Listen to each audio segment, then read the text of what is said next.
Hi, I'm Jean Ennerson. Welcome to Homeland. What you're about to see is the second of 6 episodes featuring 2 countries, the United States and the Soviet Union, as seen through the eyes of 2 producers, an American and a Russian. The intent of Homeland, as with many of the joint productions I've done in the United States and the Soviet Union, is to further international understanding through communication. Now, to do this, the producers filmed in both countries using a joint crew, and the identical version of the show will air in each country on the same day. We'll travel with the crew as they examine the dramatic changes happening in both countries today. This is, in fact, a story of change for the producers, for the people they meet, and for 2 great countries. This episode takes us to Santa Fe and to Leningrad. It's about war's profound effect on the character and outlook of a nation. It's about cultures learning to overcome historical conflict so people can live together. It's a story of suffering and struggle, of hope, and finally, responsibility. Communication, the movement of ideas and understanding between the people of different lands. The people of Leningrad suffered terribly during the last war. What did this do to their outlook? The war's memory lives today with the Soviet military. How does it affect the way they see their purpose? People of different cultures live together in Santa Fe, New Mexico, yet they have a history of warfare spanning centuries. How can they get along? We are interested in the future of the Soviet Union and the United States. We want to see who is responsible for the path we are to take. I'm Stanley Odell from Washington State, and my partner in this project is Alexander Andreev from Moscow. We bring you the story of yesterday, today, and tomorrow, seen in 2 different cities, and ever smaller, yet very similar world apart.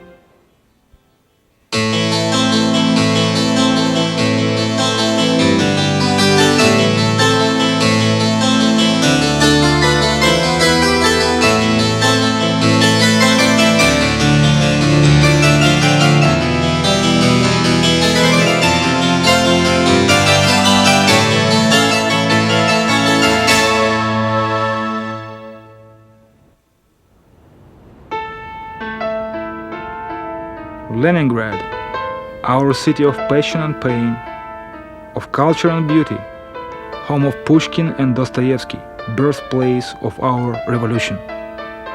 It is a city with its own spirit, and its citizens are recognizable anywhere. It is also a city of war and siege. In 1941, Leningrad began 900 days of blockade by the German army. Close to 1 million soldiers and civilians perished from shelling, starvation, and a minus 40-degree winter. Our story is to begin with this, though I can't imagine how. To even hope to feel some of this ordeal and its effects on my people, we must find a guide, someone who was here.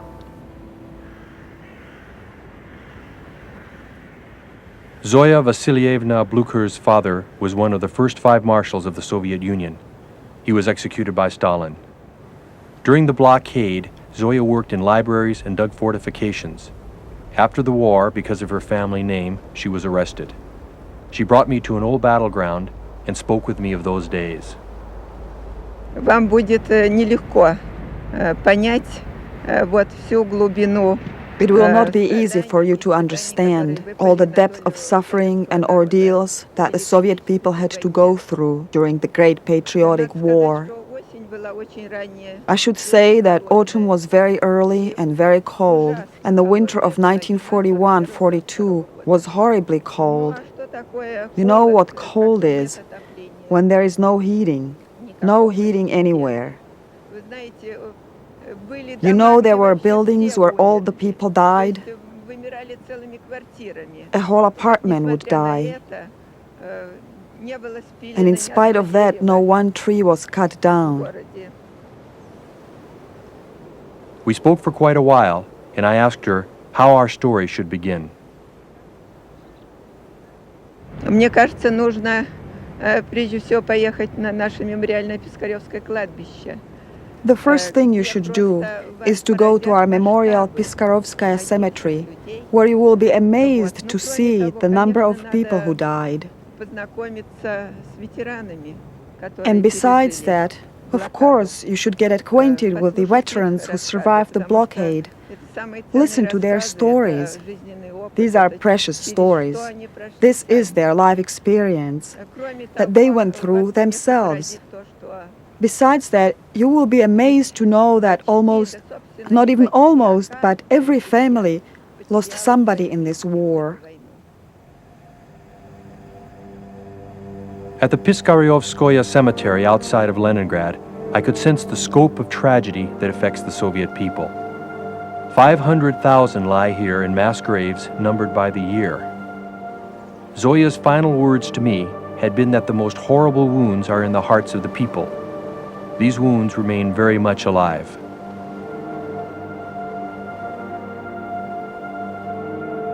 Зоя Борисовна Никуличева ищет брата Валерия Петровича Никуличева. Moscow Radio, to this day, continues to search for the missing. Анатолий Петрович Клёва. From names to vague recollections, our country tries to reunite its broken До families. 1942 года он жил в городе Колпино, Ленинград. In 25 years, only 1,500 have been reunited. Last year, just 14. A department of the Leningrad City Militia remains devoted to this continuing work. While I am surprised by this, for my Soviet friends it is just life here. The hope and joy for these people is to reunite a family. From them, we learned of a recent success. Nona Ilinskaya was reunited with the daughters of a sister who starved to death during the blockade. She remembers her and the day she died. Her sister had been giving all of her daily bread ration of about 4 ounces to her girls. And one day she simply did not return from work. Her 3- and 8-year-old daughter would not see each other and their aunt again for 38 years. We asked the aunt to tell us of those times, of the hunger and of the final consequence of starvation. Хлеб это был просто, он не похож на хлеб. Bread didn't resemble real bread. Что там было намешано? There was absolutely no flour in it. Для вкуса, хотя и вкуса не было. What was mixed in there, we were not told. Это страшнее смерти. Something to make it taste like bread, Еще где-то повторится, мне but it переживать надо. didn't. Я это не выдержала. Я бы это не выдержала. Люди людей кушали во время блокады? Было такие Did случаи? Вы знаете, people что я eat вам хочу people? сказать? You know what I have to tell you? I can't prove it. Ну, слухи есть слухи. Но Rumors это- are rumors, but Я this is no rumor. врачу на улицу Маяковскую, ну, она сейчас есть там I was going to my doctor, to Mikoska Street. They still have a polyclinic there. I'm approaching the door to enter and I can see a man lying on the floor half naked and his hip is full of bites. All the soft tissue is eaten. I got scared. I had to step over him. I was scared. There was another man going by and he grabbed me by my arm and said, come on, lady, don't worry. And I said, who could have done it? How horrible. Could it have been a hooligan who did such a horrible thing to him? And there were no dogs. They had all been eaten by then. Hunger, I think, is more scary than death. If I was told that this would somehow ever repeat again, and I would have to survive it, I wouldn't be able to. I wouldn't be able to.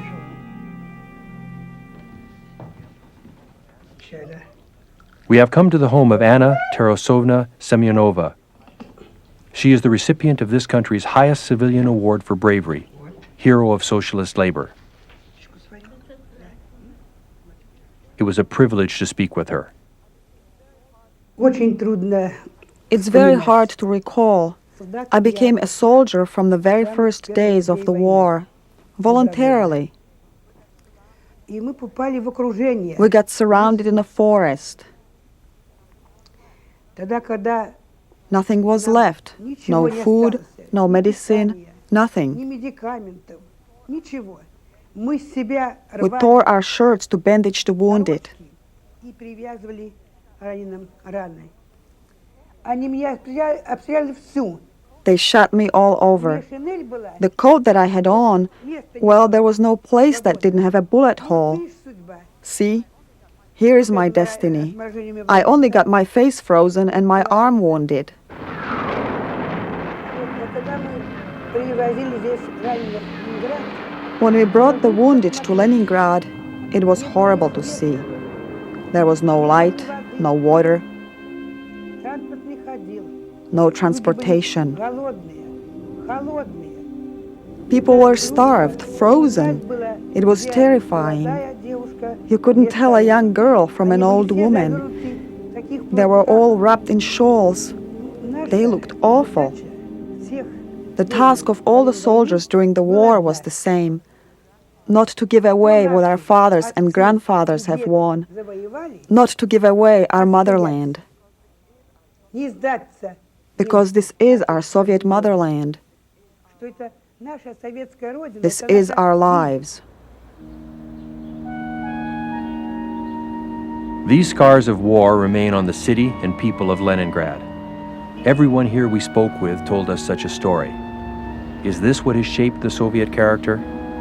We returned to Zoya Blucher for an answer. Да, чтобы понять советский народ, In надо order to учитывать understand the Soviet people, you need to consider, first of all, the historical situation. это ведь не только This is not only the war hardships that the Soviet people were destined to live through, it is also the hard pressures of the period of stagnation and the period of Stalin's repressions.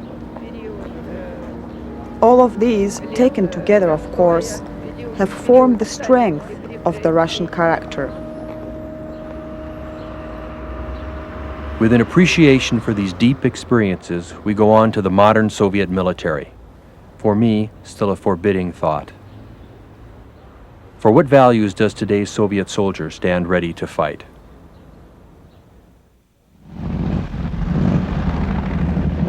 The Soviet military. For me, the menacing force waiting just over the horizon.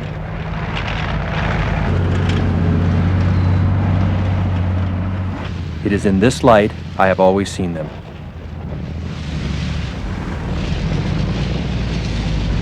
As a U.S. Army tank captain in the 1960s, I trained to meet the Soviet threat.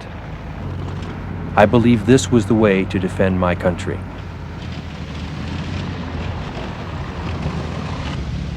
Does the Soviet soldier feel this same sense of purpose? With a new understanding of this country's war experience, I ask the question, what is the purpose of the Soviet military? The Soviet child is raised with a strong sense of respect and protection for his motherland. Given the suffering we have endured in war, this should be understandable.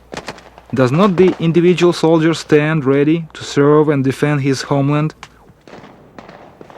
Is it not with this single value in mind that he drives his tank or aims his rifle? This may be the simple answer. In the eyes of each soldier, the purpose of the military is the protection of his nation. What do you think the purpose of the Soviet military is?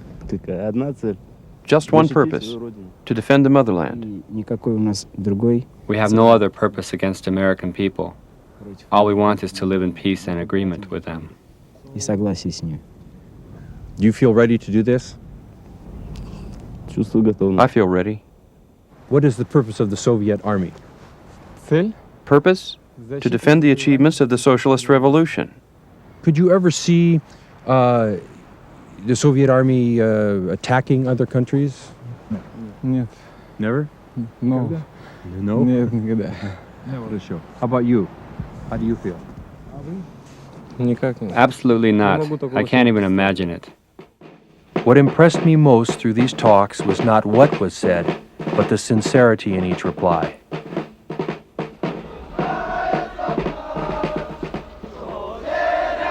I saw a well-trained and dedicated force. I did not see hatred. Yet I was left with my question only partially answered. What other factor determines the nature of a military force? All nations state their armed services are for defense. But who decides when and where to defend?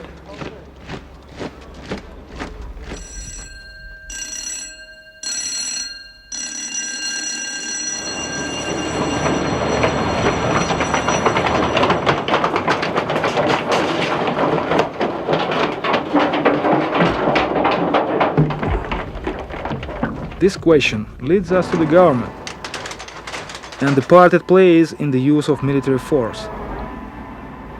We are visiting the anti-aircraft cruiser Perikop during battle drill in the Gulf of Finland. In the Soviet armed forces, the second in command of each unit has a function unlike any in the American services. He is the political officer, the zampolit.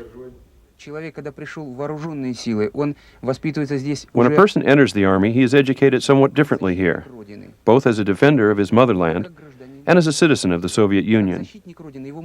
As a defender of his motherland, he can be educated by any officer. But as a citizen, the moral aspect of his education, this is my work. And of course, issues of his political education also. I've always been led to believe that communism saw itself as evolving into a world government, all countries functioning this way. Yes, I think so too. If we try to build communism in our country, and there is a capitalist country neighbor, I personally think that world communism cannot be achieved. I'm not saying that we're going to build world communism by use of arms. I think that one way or another, you, the United States, will arrive at this idea yourselves. And you will also be building a communist society because I think the ideals of communist society are consistent with human character from a purely moral point of view.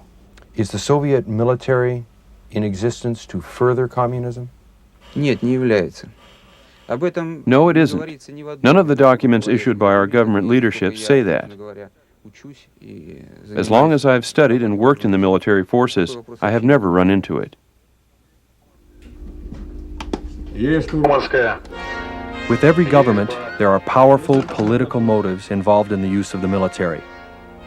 It is the government that establishes the time and place the country needs to be defended.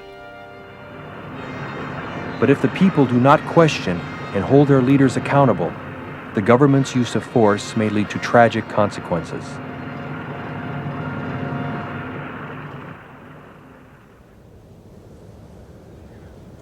We are at a family cemetery on the outskirts of Leningrad. Boris and Anna Filin have come to visit the grave of their only son, Igor.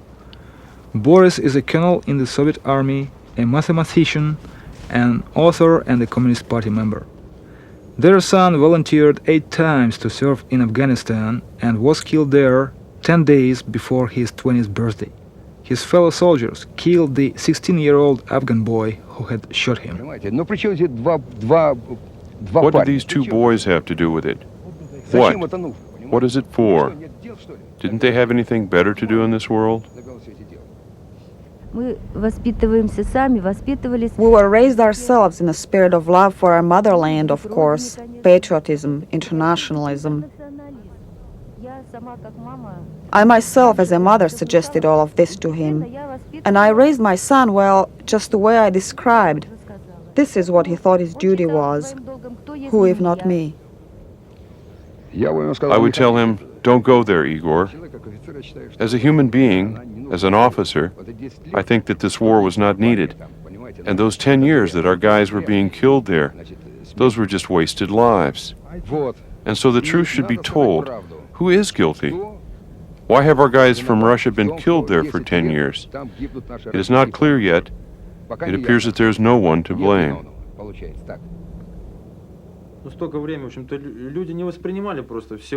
I'm meeting with veterans of the Afghanistan war. Many have been physically wounded. All have been hurt. Any army fights. The thing is that we do not define the concept, unfortunately. Nobody asks us. We fulfilled our duty there for some time because of compulsory military service, But nobody asked us where the army went or why.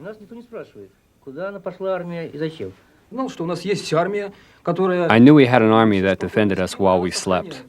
I entered that army, and for 2 years I was doing what I must do. And furthermore, we were defending Afghanistan from you. We were told that if we were not there, then the Americans and American bases would be there. By doing this, we were defending Afghanistan from you. Our tragedy is not only that everything is so bad here, but that any, even the smallest official, is afraid to make a decision, any decision. No matter whether it's quite legal or illegal, he's afraid to make a decision. This is why we are so inconvenient for them. I'll teach my son. A man must be able to defend his motherland without being an aggressor. I'll teach him to love people, other people in other countries, to have respect for other countries. This is my main task. If every one of us would teach this to his child, we would have a good beginning.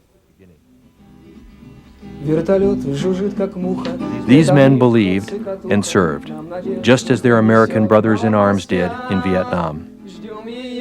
As a soldier serves his country, so must a government serve its people. If we are to hold our leaders accountable for their decisions, we must first look to ourselves, for we have allowed these people to lead.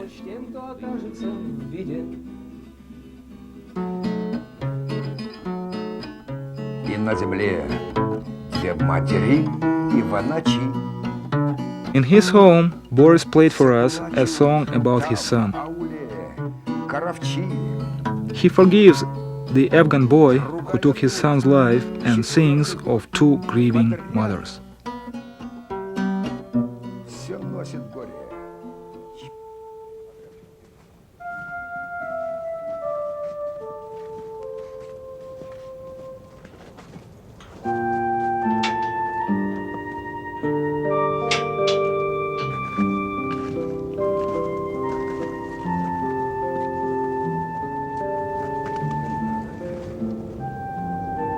Leningrad has shown us beauty and sadness, and it has raised the question of responsibility.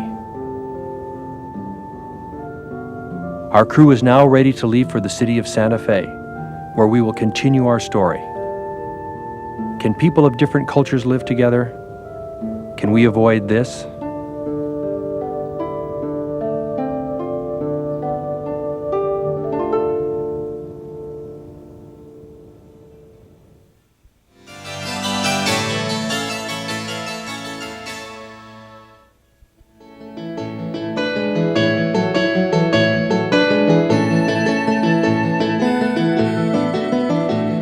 Santa Fe, New Mexico, a southwest American city in the high desert foothills of the Rocky Mountains. It is blessed with beautiful land and sky. The second oldest city in the United States is rich with history. The end of the famous Santa Fe Trail, the location of the oldest church in this country. Today it is the state capital and abounds with culture, art and artists, and tourists. It is home to three principal cultures, and the city is interwoven with their vibrance.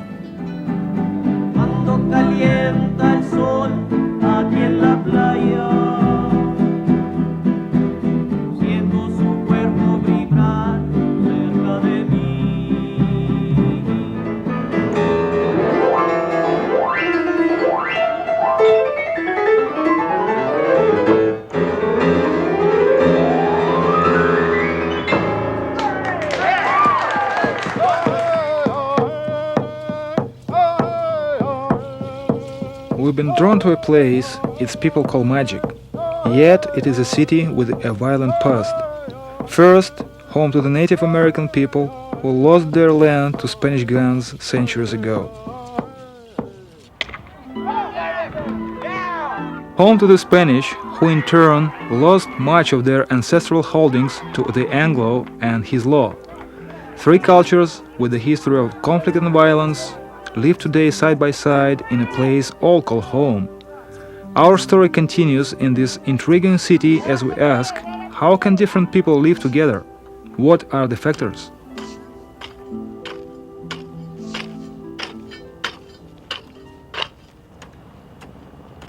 Felipe Cabeza de Vaca, a man whose ancestors came to Santa Fe in the 1500s.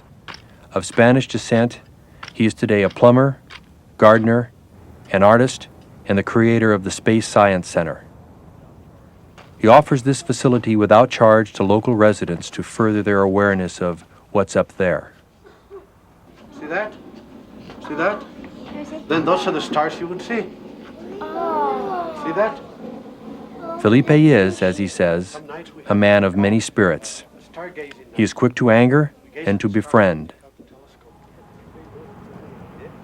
And he is resentful of the injustices his people have experienced over time. He is certainly part of Santa Fe.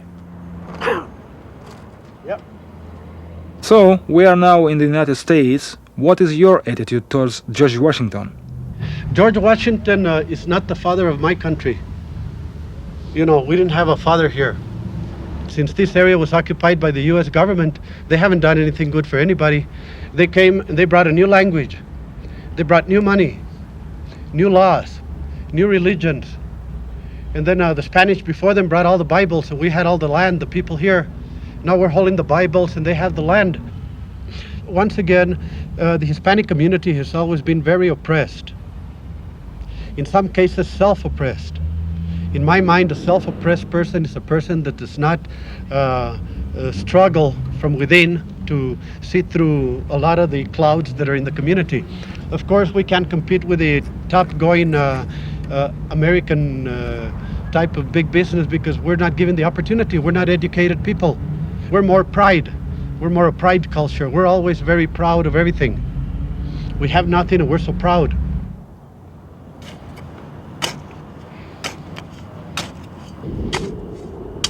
What would you say you like the best about this city, living here? The greatest thing in Santa Fe is it's a multicultural community, not the three cultures. It's a multicultural, because everybody's from some place and has something to contribute.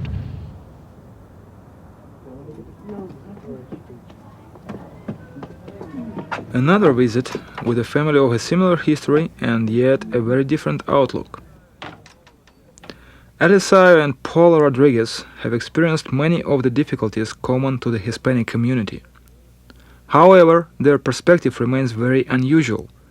Both accomplished artisans with a family history in Santa Fe that dates back generations. I was born here in 1915, so that means that I've lived here 73 years in Santa Fe. We started with 2 rooms and we did all the work ourselves. How many acres did your family originally have here? And people inherited thousands of acres, and part of my family inherited so much from the King of Spain. But then gradually it started disappearing as time goes by, and selling pieces of land here and there. How did the Spanish take the land? By fighting against the Indians, and they say, well, this is what we're going to take, and then it was through grants. That's why my family eventually inherited. It was through grants came from Spain, you see. Do problems exist between the cultures here? Yeah, like I said, yes. Do you think that the land has a lot to do with the frictions that exist between the cultures here? That we know for a fact.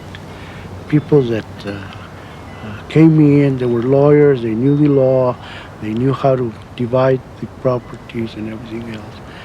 And that was it. If you try to claim it, it was too late, you see. Do you have any resentments about the loss of your land? Absolutely not. No. The reason for it is because we didn't know the value of it, you see. And if what you don't know isn't going to hurt me, because if I would have known the value at the time, then it would have been a different deal, you see. But so there's nothing that I could resent now, because no, that's the way it had to be. And it's kind of nice that other people are making use of that particular, the beautiful building that they built in our property. Looks nice now.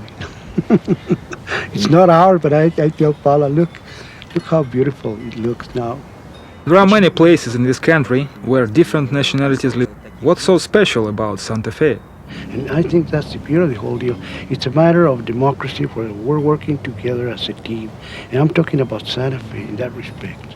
At first, Stanley and I felt the attitude of these people to be too easy, too unrealistic.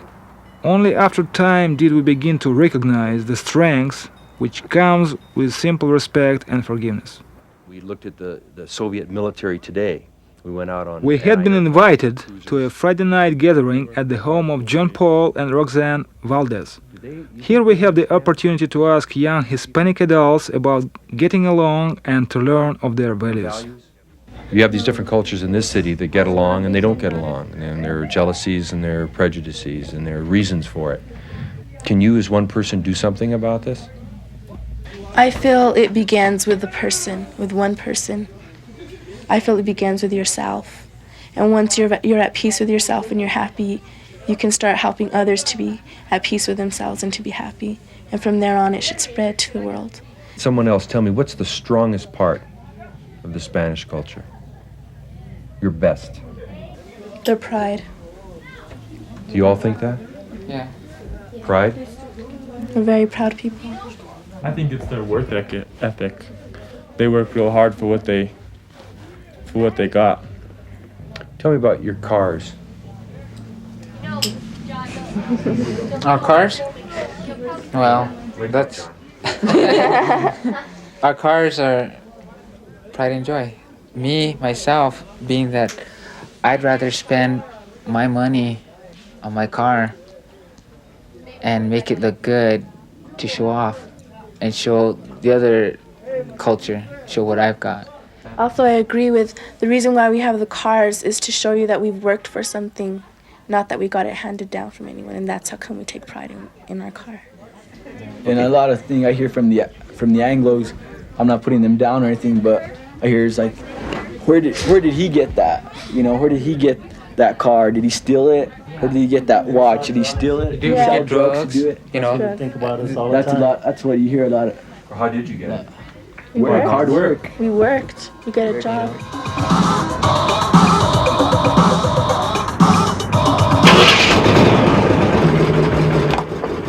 We have seen some of the history that affects the Hispanic community here, and we have seen different ways of dealing with this.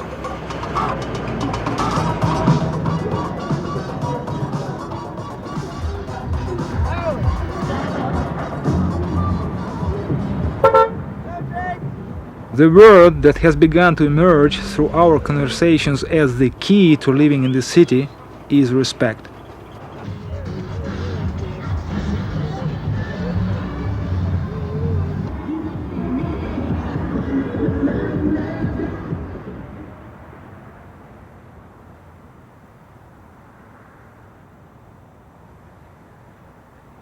For 50 years, Santa Fe has been the home of master saddle maker Austin Slim Green. He has lived and worked with the different people here and is a man who values his friends, his horses, and his craft. No, I don't make a lot of money. My pride is in the work.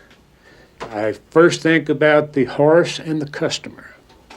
I want the horse to be comfortable with the saddle, and I want the customer to be happy with the saddle. Why do you think so many white people, even in Santa Fe here, have problems with the Indians?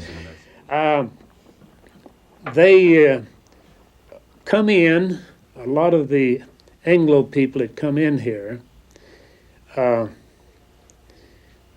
I say, you can't teach an old dog new tricks. They want to bend them to their way of thinking instead of accepting them as they are, as we are. What's it take for people to get along? Just get to know the other fella and respect his theories and let him respect yours.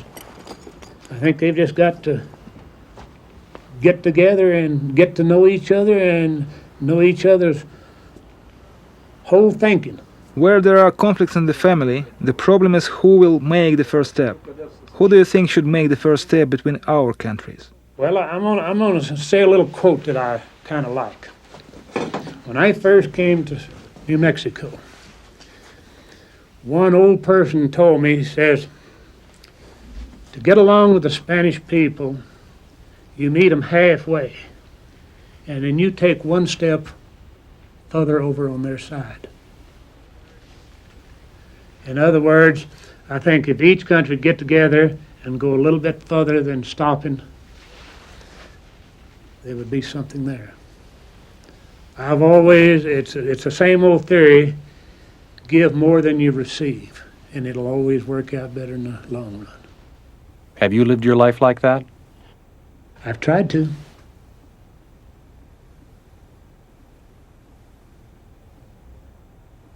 I've drawn all my life, and there was never a question in my mind what I wanted to do in life. I didn't know it would work out quite this well. It's been a wonderful life's adventure. A nationally acclaimed artist and a member of the Cowboy Artists of America, Gary Niblett is a newcomer to Santa Fe. Attracted by the light and the people, his work reflects his skill and regard for his neighbors. I like to see a variety of cultures, a variety of people. Go down to the Pueblo during the summer months, not only the Pueblos, but even right here in Santa Fe at the plaza. Every weekend there's something going on, something Hispanic or something Indian or something Anglo. There's a celebration all the time about something, and it just makes it interesting.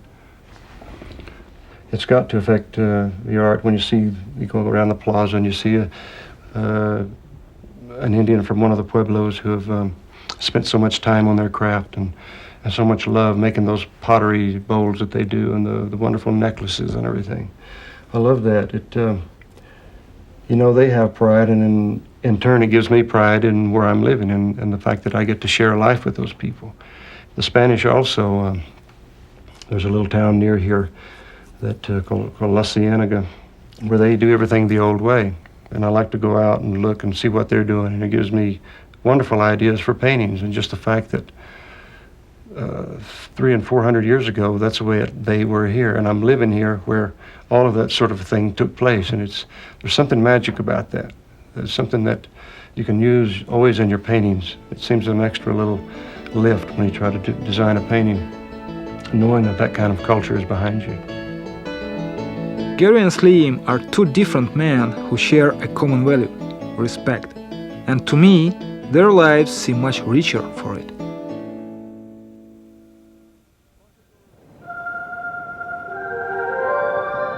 Conflict over the ages has shaped Santa Fe. Its effects linger on in the spirit of its people. Where some remain angry, others forgive. Yet all seem to hold some tolerance and respect for their neighbors.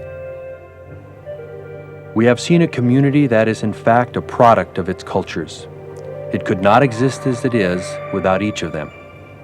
The beauty and charm of Santa Fe lies in the mixing of its people, while its strength is drawn from the resolution of their differences. But why here? What is it about this area that has caused the community to develop this way? With this question, we turn to Santa Fe's first people, the Native American. I came into this world as a Native American. I'm going to leave as a Native American.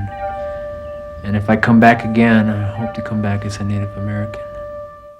We spoke to Darren Wihale Gray of his people, the land, and the future. What then is the strength of the Native people? Is there something that makes you strong? Yeah, I believe so. I believe it's a spirit that you cannot find in Anglo society because they've let go of too much, too long ago. They've let go of their roots. They're constantly trying to create something new, something that is new and will obviously be alien to them. They always have to subdue nature. They always have to almost outdo nature, and in the process they lose their touch with themselves, with their identity as people. What's happening with the Indian people today? I believe the Indian people are going back to their roots. There's an old saying that the old people say, telling the young people to, eventually you're going to have to go back to the heritage, the traditions, the stories that were told to you as children or even as adults. And that's just to be proud of what you are. Be proud that you are a Native American. You're the first American. What is the land to the Indian person? The land is very sacred. It's alive. It's breathing. It's relating to you all the time. It's alive, just like you and I are. It has a pulse, and that pulse is the seasons. Life to the Native American person is it runs in cycles, and you have to change as the cycles change, and it's all very natural. It's all very peaceful. What are the Native American people doing now? I think the Native American people have been awake the whole time. They've always tried to teach. They've always tried to give their point of view. Nobody's listened. And I really believe that we are the caretakers. We're almost chosen to do that task. The Santa Fe community exists because it is home to different people. The bond of these people to this land has forced them to remain here and therefore to learn to live together. But our talk with Darren has raised the question of responsibility for the future of this earth. Is it only the native people who are the caretakers? Our response to this question came from a most unlikely source. The area around Santa Fe is also birthplace and home to the atomic bomb, and Alexander had asked to visit an installation involved with nuclear weapons research. Today we are at Sandia National Laboratory to witness the firing of our country's most powerful gamma ray generator that simulates the effects of nuclear war. Dr. Pace Van Devener is head of the United States Pulse Power Program and is our host. Charge complete. Disconnect. 3, 2, 1. Our crew has been invited to the home of Dr. Van Devener for a very unusual dinner. For the first time, top Soviet and American physicists are working together at a highly classified US weapons laboratory. We took this opportunity to raise the question of personal accountability. Scientists bear the final responsibility for the use of his product, of his art. I think he bears the final responsibility in his own actions, okay? And I really think that the individual does have to come to terms with his own feeling as to whether his work can be what are the use of his work. You know, you don't cannot live. agree with such. I am responsible as a person.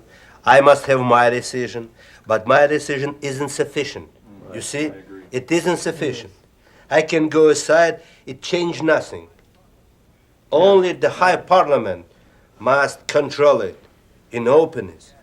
And take that responsibility. Yes. I'd even say that they are the best qualified to make those decisions. They're better qualified to They will make decisions better than I. Yes. I will go aside. It's my. Listen to that man. It's my opinion. How is this little old Indian boy going to behave? I mean, I have to make a decision myself. Just passing it on and saying my decision is not enough, clearly. Okay, what I decide is irrelevant in many ways. Yes. But does that allow me to not make a decision at all? Yes. But you asked me who is now responsible. Now only high officials. No, but people. Now. Who's in You are completely unaware about it. Completely. They don't know nothing.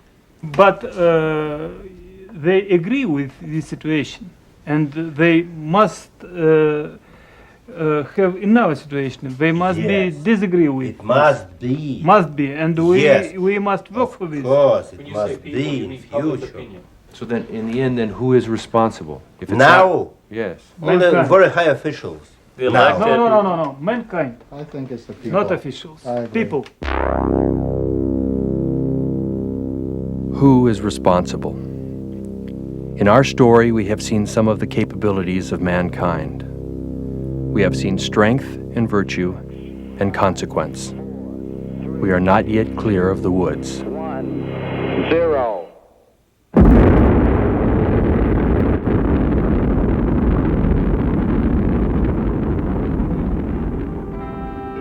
We live with the monuments of our genius and our mistakes. We exist, in fact, in a world of Leningrads and Santa Fe's, for everyone has a home. Yet the time may be upon us to realize that we truly have but a single home, and it belongs to us all, and there really is no one to fight. With the passion of Leningrad and the respect of Santa Fe, we can take this thought from the realm of dreams to the world of daily life. We must only realize that it can be done and that no one is better prepared than ourselves. Who is responsible? If not the individual, then who?